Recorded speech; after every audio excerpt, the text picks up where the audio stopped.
sempre conosco aqui na Teresina FM. Bom dia, Simone, bom dia, Luciano, bom dia aos ouvintes aqui da Teresina FM, internautas também aí pelas redes conectados. Agradecer pelo espaço, porque é um tema bastante sensível, complexo e está tirando o sono de milhares de servidores públicos do estado do Piauí, essa questão da ADPF 573. Eu vou tentar aqui resumir. Servidores efetivos, né, que podem ser admitidos no regime próprio da Previdência Social do Piauí. Ou seja, tem a diferença entre quem ingressou no estado com concurso, quem ingressou e que não é concursado.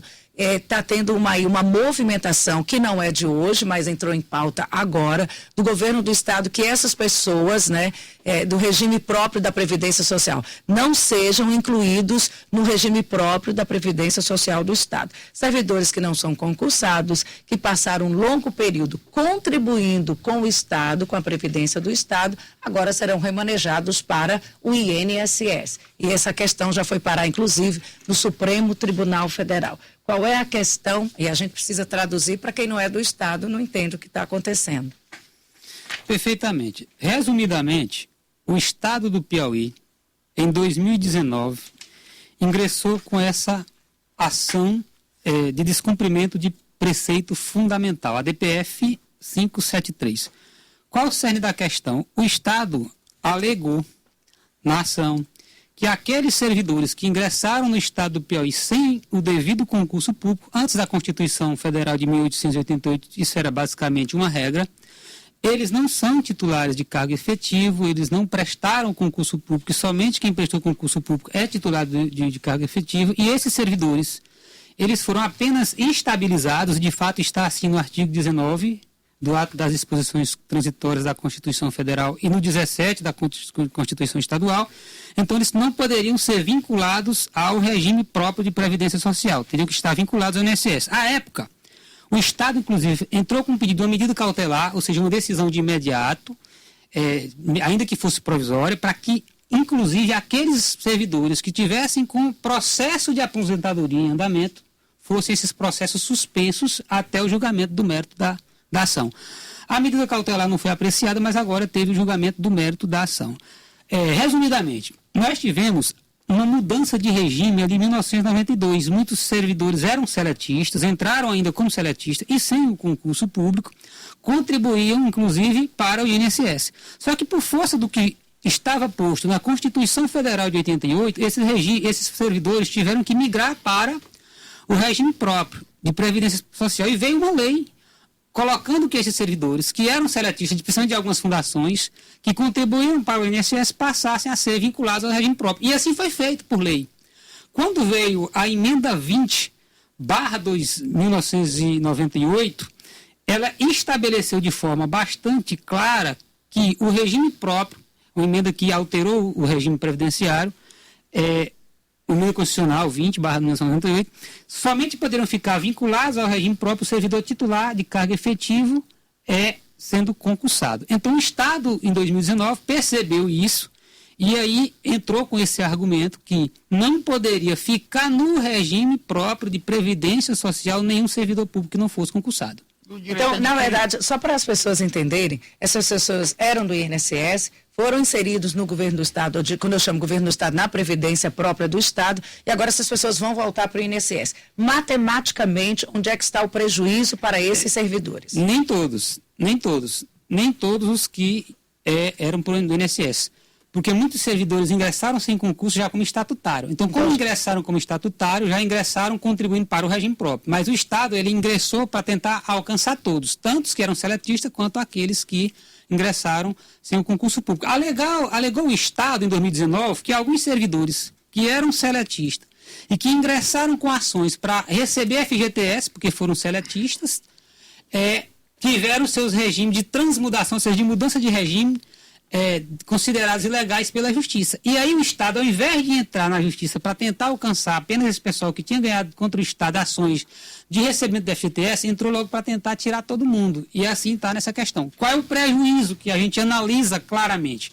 Primeiro, essa ADPF é um tema extremamente delicado, complexo, e ela foi julgada no plenário virtual. E é por isso que eu estive conclamando com alguns sindicatos, para que nós pudéssemos tentar trazer essa decisão, essa discussão para o plenário físico, presencial, e aí pleitear junto aos ministros, que agora, com as mudanças de regimento do Supremo, só o ministro poderia pedir destaque para a lei para o plenário físico, porque no plenário virtual o debate fica extremamente limitado, e foi isso que aconteceu. E a matéria é extremamente densa, complexa, e nós teríamos também como ganhar até um tempo melhor para discutir a matéria. Nós estamos falando de quantos servidores? Eu não faço a menor ideia, acredito que nem o Estado do Piauí hoje faz a menor ideia de quantos servidores. Por quê? Como é que ficou a decisão do ministro, do voto do relator, e o acórdão foi publicado ontem e a ata antes de ontem? É que aqueles servidores que já se aposentaram, que já estão aposentados, quando a pessoa se aposenta, ela corta o vínculo jurídico com o Estado, eles ficam no regime próprio, independente de ter entrado sem concurso ou não. Então, estão aposentados, ficam no regime próprio da Fundação PI Previdência. Aqueles também que implementaram os requisitos a se aposentar, ou seja, preencheu alguma regra constitucional para se aposentar. Tem muitos que têm abono de permanência porque ele opta por permanecer trabalhando, por isso que diz abono de permanência, então é servidor público, tem abono de permanência, ou até não preencheu, não está com abono, mas já não sabe que tem direito, mas já preencheu alguma das regras, porque tem regras de transições, né? Então preencheu algumas das regras, também ficaria no regime próprio. Aqueles que não preencheram, ou seja, não implementaram os requisitos de alguma regra para se aposentar, iria para o INSS. Quais são os prejuízos? Primeiro, o INSS tem um teto, R$ 7.507. Vamos dizer que o servidor ganha 10. Hoje ele está contribuindo para a Previdência, ele ingressou lá atrás na base de 10 mil. Então, aquilo que ele está contribuindo acima de 7,5, o Estado já recolheu por algum tempo essas contribuições previdenciárias. Eu já vi algumas entrevistas, informações, por exemplo, do Mark Steiner. Não, mas o Estado vai fazer o pagamento dessa diferença. Uma compensação. Os regimes, eles fazem compensação, não seria problema. Mas aí, como é que vai fazer essa complementação Estado? Se o servidor ainda está na ativa, ele vai ser vinculado ao INSS e ele não pode mais ficar vinculado ao regime próprio. Para ele fazer essa compensação, pagar essa diferença, o servidor teria que continuar pagando a Previdência até ele preencher os requisitos para se aposentar. Como a própria decisão está dizendo que eles não podem ser vinculados ao regime próprio, fica aqui a pergunta: como é que vai pagar depois essa diferença se não vai poder continuar tendo a vinculação? Uma exemplificação bem prática disso é aquele pessoal ali da GESPISA que tem um regime diferenciado. Muita gente ficou lá na ativa até não aguentar mais por conta do pagamento do salário. Se a pessoa entrasse com pedido de aposentadoria, ela não ia mais para o regime próprio, ela ia para o geral. Então, ficaria no teto. Pessoa que recebe salário de cerca de R$20 mil ia passar a receber, o teto é 7,5. Tem outra questão. O servidor público, o regime nosso é diferente. Quando a gente se aposenta, a gente não tem FGTS a receber. Esse pessoal que está há muito tempo já, e desde 92 no regime próprio, ele vai voltar para o INSS, ele vai voltar também a pagar FGTS, ele não vai poder requerer mais o FGTS, porque o FGTS deixou de ser trintenário, ele agora é apenas quinquenário. Então, é uma outra situação. Outro detalhe, a emenda constitucional 41/2003, ele estabeleceu que o servidor público que ingressou até a emenda, ou seja, até 1 de janeiro de 2004, ele tem direito à paridade e integralidade. O que é integralidade? É aposentar com o vencimento da última classe da carreira ou do subsídio da última classe que ele esteja quando ele estava em atividade. Leva para a aposentadoria a chamada integralidade. E o que é a paridade? É quando o servidor da ativa tiver reajuste, o inativo também, o aposentado, ter também o reajuste. Na regra do INSS não tem paridade, não tem integralidade. A aposentadoria para o INSS, inclusive, é pela média das contribuições. Então, são questões que elas vão acarretar necessariamente prejuízos financeiros ao servidor, e está tirando o sono de muitos servidores com a devida razão. Isso, e você está falando, você é do Sindicato dos Policiais Penais, mas isso é comum a todos os servidores do Estado, independente da Secretaria. Abrange a todos. Isso afeta a todos os servidores, e tem um detalhe: o Estado foi quem colocou o servidor no regime próprio, por lei. E agora o Estado joga novamente para o regime geral de previdência. E mais, nós tivemos uma situação de PDVista, de programa de desligamento voluntário. Os servidores saíram do Estado, depois foram reintegrados judicialmente.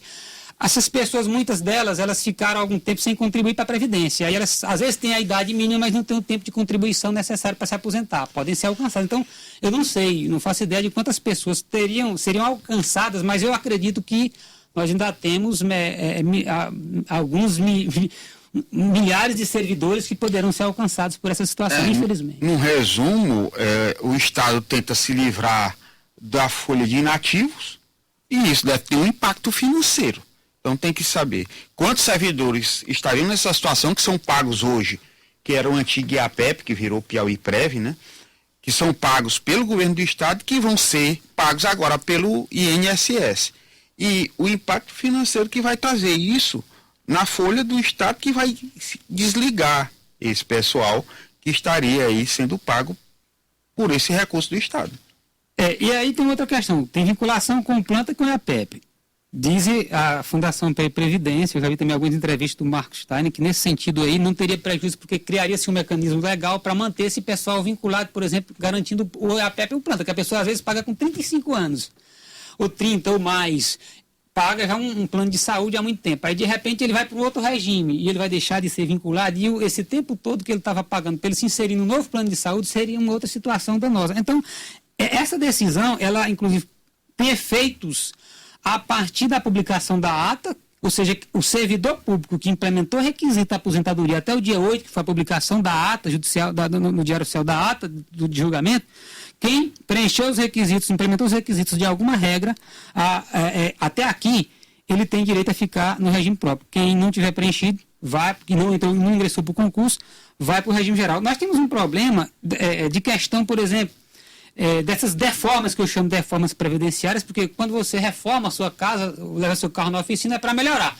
Essas que chamam de reforma, de que é deforma, porque elas vêm para trazer prejuízos diretamente para o servidor. Por exemplo, a questão do abono de permanência. Em 2020, nós tivemos a instituição no Piauí do que eu chamo de abono escravidão. O que é o abono escravidão que eu chamo? Porque nós tínhamos o abono de permanência. O que era o abono de permanência? Veio com essa deforma da Previdência lá de 2019, a emenda constitucional 103/19, que foi criticada muito, mas aqui se imitou ela de forma piorada. O abono de permanência, na prática, eu desconto R$ 1.200 de Previdência, implementei os requisitos de alguma regra para se aposentar, mas optei por permanecer trabalhando, vou continuar trabalhando, já contribuí o suficiente, vou ter aquele recurso devolvido todo mês, descontado e devolvido ao mesmo tempo. O abono de escravidão que eu chamo é porque a deforma da Previdência, a última, ela impôs contribuição para o inativo, para o aposentado.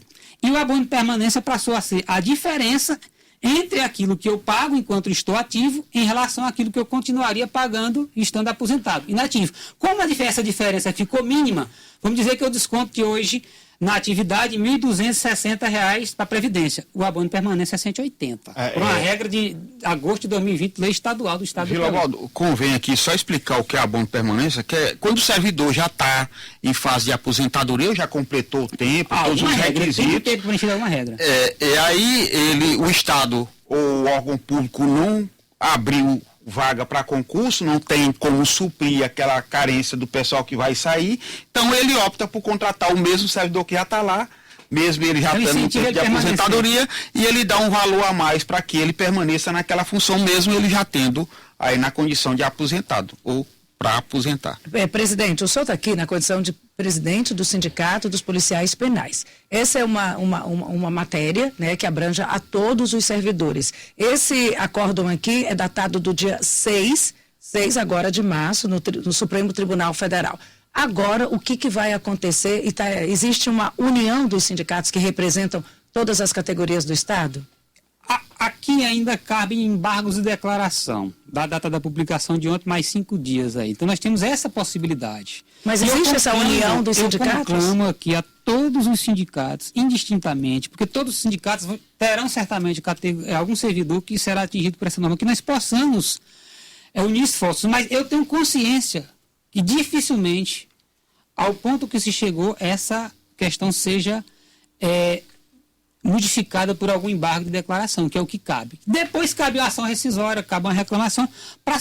Alguns pontos eles ficaram obscuros na decisão, porque nós ficamos com essa questão. Nós temos, por um lado, a emenda 41, uma regra constitucional que garanta a integralidade e a paridade, que ingressou até 1º de janeiro de 2004, e, por outro lado, esses servidores automaticamente eles vão perder a paridade e a integralidade, porque no momento que ele vai para o INSS, ele vai se aposentar pela média das contribuições, e aí eu vi uma informação, não, mas a média, o servidor pode ganhar até mais, negativo. A média, ela pega as últimas maiores 80 contribuições, antes da emenda 103, e faz a média. É evidente que se eu ganhava 4 mil, 5, 6, 7, 8, 9, 10, e isso vai ao longo do tempo, e vou fazer a média, vai puxar para baixo. Eu tenho um caso, por exemplo, na aposentadoria especial do servidor público policial, que tem uma regra que diz que nós temos a aposentadoria especial, com menos idade e menos tempo de contribuição devido a ser atividade de risco. O Estado do Piauí interpreta a norma da Lei Complementar 51/1985, dizendo que a aposentadoria especial, os proventos integrais são pela média. E normalmente cai lá de 7.500 para, vamos dizer, 7.500 para 5.500. Então, a média já fica claro que ela reduz. Por isso que eu chamo lá de aposentadoria reducional, porque a aposentadoria especial não tem natureza de reduzir provento subsídio, ela tem natureza de você, por conta da atividade, reduzir o tempo de contribuição e reduzir a idade mínima de aposentadoria. Aqui não, aqui nós temos que entrar na justiça para tentar corrigir esses valores, apesar do Supremo já ter decisões já favoráveis, no mesmo sentido de que quem ingressou até 2003 tem direito à paridade e à integralidade. O senhor falou em vários dispositivos e tem nuances, cada caso é um caso, cada situação de servidores. Aqui está gerando, inclusive, dúvida entre os próprios servidores. O Paulo, ele faz uma pergunta aqui, ele tem uma condição especial e quer saber se está incluindo e se vai ser atingido por essa medida. Bom dia, Luciano. Bom dia, Simone. Luciano, o nosso presidente, Bilabal, que se encontra no estúdio, e eu tô assistindo aqui a reportagem dele. Então é o seguinte, eu sou policial penal e eu entrei com pedido de aposentadoria em 2021, né? E até agora eu não fui selecionado. Eu era do tempo do CLT, eu era seletista. Inclusive, eu já recebi uma parcela do FGTS, certo? Que será pago em 4 vezes, 4 parcelas. Então eu pergunto ao senhor Vilabaldo, as minhas condições de aposentadoria, quais são elas? E eu sou o Paulo Gomes da Silva. Pronto, está aí o Paulo, né? Você viu a situação do Paulo, que inclusive é policial penal. Conhece, né? O Paulo é o seguinte, ele falou FGTS, não é talvez o FGTS, é do abono de permanência. Porque quando o servidor ingressa com pedido de abono de permanência, às vezes demora, falta uma documentação, o processo vai e vem, então, às vezes tinha contribuição para o INSS, o servidor tem que ir atrás de uma certidão, o Estado está sempre mudando algumas documentações que solicita, então aí acumulou o abono de permanência, ele paga de forma parcelada o valor, deve ser o abono de permanência. Se ele já tem abono de permanência, ele fica no regime próprio, porque só tem abono de permanência quem preenche regras. Então não migra para o INSS. Não vai para o INSS, é o caso do Paulo. Ou seja, todo servidor que tem abono de permanência é porque ele preenche alguma regra a se aposentar. E aí ele não vai para o INSS, ele fica no regime próprio com essa decisão. Presidente, qual era a pergunta que eu falei? Pronto, era isso aqui. Existe algo semelhante ao que está sendo movimentado, esse movimento aqui do Piauí, em outros estados? Eu não sei te dizer, Simone, se tem alguma ação nesse sentido, mas essa decisão, ela terá com certeza repercussão em todo o país. Em todo o país, porque nós estamos tratando de ADPF e de uma regra de entendimento constitucional e é uma tese. E eu vou pedir para você explicar o que é uma DPF, que está escrito aqui direitinho, mas nem todo mundo tem acesso e a gente fala para um público muito amplo. O que é uma DPF? Ação de descumprimento de preceito fundamental. Alguma norma jurídica, no caso aqui, a norma que o Estado atacou foi a lei que fez, inclusive, a mudança de regime. E essa é a 573. A DPF 573. Alguma norma legal que contraria a Constituição, alguma norma bastante genérica, que o caso aqui que tem um alcance bastante, que gera dúvida, conflito de interpretação jurídica, e aí o Estado, para poder interpretar essa norma conforme a Constituição, ou ele entra com ação direta de inconstitucionalidade ou com uma ADPF. No caso daqui, eles ingressaram com a ADPF porque havia uma controvérsia jurídica na concepção da PGE, bastante significativa, é que o remédio jurídico, o manejo da peça teria que ser por meio de uma ação direta, de ação de descumprimento de preceito fundamental, para que as normas fossem interpretadas de acordo com a Constituição. Que tem como relator o ministro Luiz Roberto Barroso. Isso. E na prática tira os servidores que são pagos pelo Estado, como aposentados ou pensionistas, e passa a ser pago pelo INSS. A lei que o Estado questionou foi a Lei 4546 de 92, que fez essa mudança de regime. À época, o Estado ingressou com a ação direta de inconstitucionalidade. não sei se foi o Estado ou foi...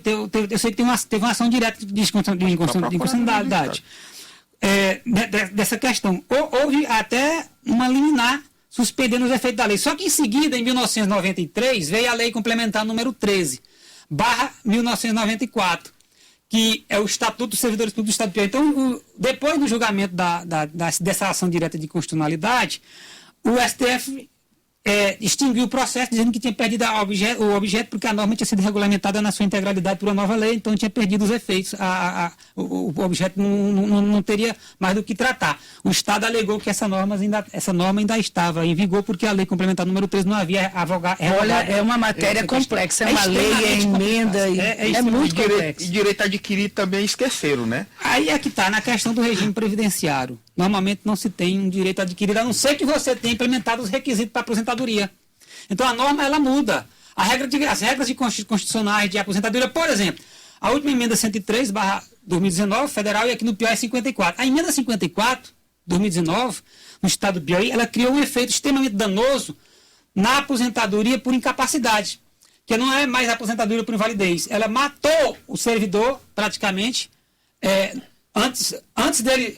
Quando ele tornou-se incapaz, é como se ele tivesse matado a pessoa, porque criou uma regra muito dura, muito danosa, pela média de contribuições. Então, o servidor, se ele hoje adoecer e se tornar incapaz no estado do Piauí e for se aposentar por incapacidade, é como se ele estivesse acabando de morrer em termos de ganho de proventos de aposentadoria. E a mesma norma para a questão das pensões. A questão das pensões, ela é uma norma extremamente dura e mata os entes queridos praticamente junto. Presidente, eu estou vendo até mesmo pelos servidores, alguns têm um alcance, né, de consciência, outros nem tanto, mas o senhor está falando de um assunto muito delicado, que é a aposentadoria. A gente passa uma vida inteira contribuindo, trabalhando, pensando nessa aposentadoria. Para que não haja nenhuma dúvida ou que as pessoas fiquem inquietas. Logo hoje, numa sexta-feira, são 7h56, eu queria que o senhor arrematasse o que o senhor diria para todos os servidores do governo do Estado, principalmente esses que estão aí nessa fase de que podem ser atingidos por essa medida. Simone, deixa eu só colocar bem que um questionamento de um ouvinte que ele queria aproveitar o virobaldo aqui ainda, José Evelino Soares Filho. Ele está questionando sobre os descontos, se serão devolvidos ou o Estado dará um novo calote, como fez com os precatórios dos 40%. Aí é que está a grande... Duas perguntas. Eu vou logo primeiro para...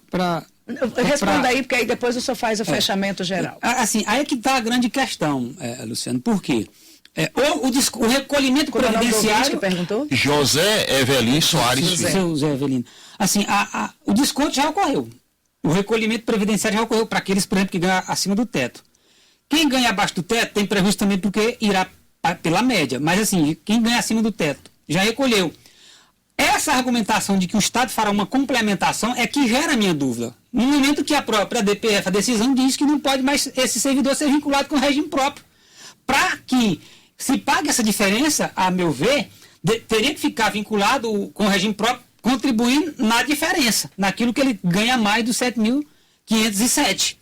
Então, isso torna a situação um pouco complicada juridicamente para ser solucionada. Aí você está falando acima do teto, que vai ter que haver essa compensação. Mas e quem já contribui para o regime próprio, quando for passado para o regime geral? Como é que fica a situação? Normalmente é feita a compensação entre regimes. Isso já é uma regra normal. Por exemplo, o regime próprio compensa o regime geral. Já que ele faz um cálculo atuarial, o Estado do Piauí faz um levantamento, como é que você faz migra o servidor e migra a contribuição, faz a compensação de regime. Vilobaldi, como é que eu vou saber se eu vou para o INSS ou vou ficar no regime próprio? A Fundação Piauí Previdência, ela tem um sistema que ela faz uma simulação. Como é que eu sei normalmente? Eu pego o mapa de tempo de serviço, e lá eu tenho os dados do servidor e eu faço os cálculos e olho para as regras. Aí eu tenho que conhecer as regras de aposentadoria e ter os dados do servidor. O próprio sistema da Fundação Piauí Previdência faz uma simulação. Acredito que o Estado deverá fazer individualmente a simulação de cada servidor para saber quem foram aqueles que preencheram os requisitos a alguma regra até o dia 8, por exemplo, se permanecer dessa forma, para saber quem é que vai, quem é que fica, quem é que vai para o INSS, quem fica no regime próprio. É porque aqui, se ele contribuiu acima do teto, foi um valor a mais, né? Vamos supor, procurador autárquico contribui para receber 20 mil. Aí o cara vai lá para o regime geral, ele contribuiu para receber 20 mil, ele vai passar a receber 7.500. Pronto. E a contribuição que ele fez? Os regimes complementares de previdência. Hoje, quando entra, o servidor público, quando entra o concursado agora, se ele entra hoje, ele já entra com a regra que vai se aposentar até o teto do INSS. Como é que é feito? O servidor já é automaticamente vinculado a previdência complementar. No caso do Piauí, a Prev Nordeste, ele é vinculado. E aí ele tem um tempo de até 90 dias para dizer se quer permanecer ou não. Mas aí, se ele quiser permanecer, ele permanece. Se ele não quiser, ele sai e pede a devolução daquele mês que foi descontado. Mas aí ele já entra consciente que ele vai ganhar só até o teto do INSS e contribuindo só até o teto para o regime próprio. Esses que estão até algum tempo já não tem essa... Não tem mais essa questão. Porque essa opção. Eu entrei agora, então eu estou vinculado ao regime próprio, contribuindo até o teto do INSS e eu vou me aposentar até o teto do INSS. Beleza, então eu posso até de agora já começar a contribuir para um regime complementar, porque eu sei que... Esses novos não serão, digamos assim, atingidos ou prejudicados. Aquela falinha para todos os servidores que estão aqui. Resumidamente, quem é que a decisão alcança? Aquele servidor público que ingressou sem o concurso público, seja 5 anos, seja depois da Constituição, porque tem casos que servidores ingressaram depois da Constituição, ingressou sem concurso público e não preenche nenhuma regra a se aposentar, até a data da publicação, data de julgamento, que foi dia 8 agora de março. Estes todos, independentemente de ganhar mais do que o teto, menos, eles iriam pelo INSS. Para o INSS. Indo para o INSS, infelizmente, a aposentadoria pela média, e os demais aposentados, ou aqueles que já implementaram os requisitos de alguma média, ficam no regime próprio. Para ficar claro, quem tem abono permanência fica no regime próprio. Ah, mas eu não tenho abono permanência. Mas pode ter casos que o servidor não tem abono permanência porque não requereu, porque não sabia, porque nem todo mundo conhece essas regras. Então, pode... só fica no regime próprio quem é aposentado ou tem abono de permanência? Não necessariamente, porque tem pessoas com processo de abono de permanência tramitando há 2, 3 anos, aí falta uma documentação, ainda não chegou a documentação, uma certidão do INSS, que é uma burocracia para se conseguir uma certidão, e aí não juntou ainda no processo de pedido de abono de permanência, por isso não teve ainda o pedido deferido. Muito obrigada pelas informações. Conversamos aqui com Vilobaldo Carvalho, que é o presidente do Sindicato dos Policiais Penais. Uma ótima sexta-feira para o senhor. Bom dia. Eu que agradeço a todos, ficamos à disposição. Vamos para o intervalo, já a gente...